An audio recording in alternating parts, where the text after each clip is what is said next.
வணக்கம் கணி, இது பொள்ளாச்சி மணி. இன்றைக்கி ஒரு குட்டி மணி விளாக் பார்த்துடலாமா? இன்றைக்கி சித்திரை 1 தமிழர் புத்தாண்டு. அது மட்டும் இல்லாமல் நம்ம மற்ற நாளெல்லாம் கோயிலுக்கு போயிட்டு இன்றைக்கி கோயிலுக்கு போகாமல் விட்டால் சாமி கோச்சிக்கும். அதுவும் மட்டும் இல்லாமல் சாமிக்கு போடுற சாப்பாடு வேறு வாங்கி சாப்பிட்ணும்.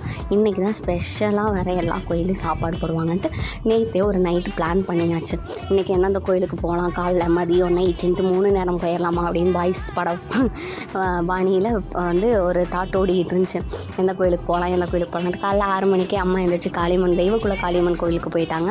சரி, நாங்கள் பக்கத்தில் இருக்க கருப்பராயன், அதாவது எல்லா சாமியும் இருக்கிற கோயிலுக்கு போகலாம் அப்படின்னு சொல்லிட்டு சாமைக்களம் அந்த இடத்துல இருக்குது, அங்கே போகலான்னு சொல்லிட்டு கிளம்பிட்டு நான் வீடியோ எடுத்தது பார்த்து என் ஹஸ்பண்ட் அப்படின்ட்டு இருந்தார். அதனால் நான் கொஞ்சம் நேரம் ஸ்மைல் பண்ணிட்டு இருந்தேன்.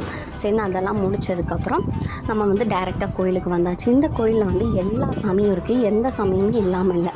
ஸோ கண்டிப்பாக மஸ்ட்டு விசிட்டுன்னு தான் சொல்லணும். ஒரு குட்டியாக அரணி மாதிரி போகும், அதை தாண்டி தான் நம்ம கோயிலுக்குள்ளே போகணும். உள்ளே எல்லா சாமியுமே இருக்குது.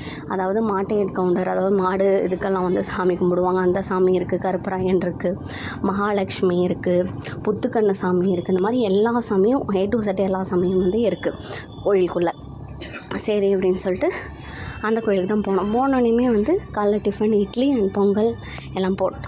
சரின்னு சொல்லிட்டு அதெல்லாம் சாப்பிட்டு மறுபடியும் மதியத்துக்கு வேறு சாப்பிட்ணுமே அப்படின்னு சொல்லிட்டு உள்ளே பெரிய பங்களா மாதிரி வீடெல்லாம் இருந்துச்சு. சரி, அங்கேயும் போய் விசிட் பண்ணி பார்த்துட்டோம் அப்படின்னு சொல்லிட்டு அக்காவும் தம்பியும் எல்லாம் பார்த்துக்கிட்டு இருந்தாங்க. அதெல்லாம் முடிச்சுட்டு அப்படியே உள்ளே பூலெல்லாம் இருக்குது, ஸ்விம்மிங் பூல் அப்படின்னு சொன்னாங்க. சரி, அதையும் போய் பார்க்கலாம் அப்படின்னு சொல்லிட்டு தான் உள்ளே போனோம். அதுக்கப்புறம் சூப்பராக இருந்துச்சு. ஆக்சுவலாக வாட்டர் லில்லி எல்லாமே இருந்துச்சு. சரி அப்படின்னு சொல்லிட்டு அதுக்குள்ளே மீனெல்லாம் விட்டுருந்தாங்க.